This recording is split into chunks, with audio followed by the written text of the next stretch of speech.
My name is Lisa Meaden. I'm a computer scientist, and when I came in 1994, computer science was kind of on probation. It was sort of brought here as a trial. I was the second person to be hired, and the colleague who hired me, Charles Kellerman, is now retired. And within about 6 years, we became an official department, and we had an official major. But in the beginning, we just had a special major. I came from a liberal arts background. I went to Grinnell College, and I very much enjoyed the liberal arts environment, and I wanted to continue to work in a place like that. And I feel like Swarthmore has lived up to that and more. The comparison I make between Grinnell and Swarthmore is that it's very similar, except Swarthmore students are way more intense. And maybe Grinnell students care a little bit more about athletics, but that's about the only difference. So one of the things I am supposed to be talking about is how the future of the liberal arts will be given the rise of STEM, science, technology, engineering. So one of the biggest changes that I've seen in the 25 years that I've been here is that computer science has become much more of a service discipline, much like math is, which Amy might talk a little bit about. But math has been a service discipline to the sciences for as long as I can remember. I was a math major as an undergrad, and computer science has now really also become a second service discipline that's really necessary.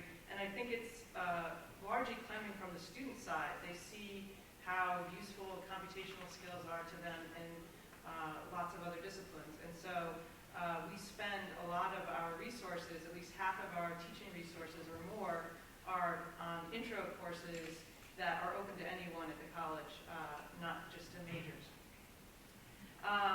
One of the things I thought a lot about in preparing for the panel was, does the rise in STEM have to mean a decrease in interest in the social sciences and the humanities? And I don't think that's the case at all. I think that what's really exciting that's happening in academia right now is all at the boundaries of disciplines and at the intersections of disciplines. And therefore, I think the rise in STEM can only add to and increase that sort of interest in other fields. One of the things that's been happening is that there's all these new interdisciplinary fields. So digital humanities, computational neuroscience, bioinformatics. There's just lots of new fields that are at the intersections and boundaries of disciplines. And one interesting trend that's been happening in the last 5 years or so is a lot of institutions have actually started programs called CS plus X, where X can be filled in with almost anything. So there's programs at the University of Illinois, at Stanford, at Northwestern. The Stanford program in particular is focusing on humanities, and you have to do CS plus some humanities, whereas at some of the other institutions, it's anything goes.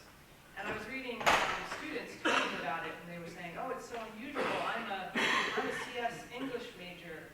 And I was thinking, that's not really unusual at Swarthmore. I mean, Swarthmore students combine any two majors you could possibly think of together.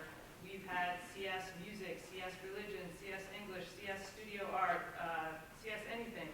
So to me, it doesn't seem like something out of the ordinary that we could have CS plus X here. We already do. I don't think we've even had to do anything to make it happen. I think that liberal arts institutions are much more well-positioned to do CS plus X because we are not siloed in the way that other institutions are. Research institutions are everyone is kind of in a building by themselves. If you're a CS department at a big university, everyone in the CS department is in a single building or even maybe multiple buildings. Whereas here, we are in proximity with each other. We're right next to chemistry, right above math. We're in the same building with physics.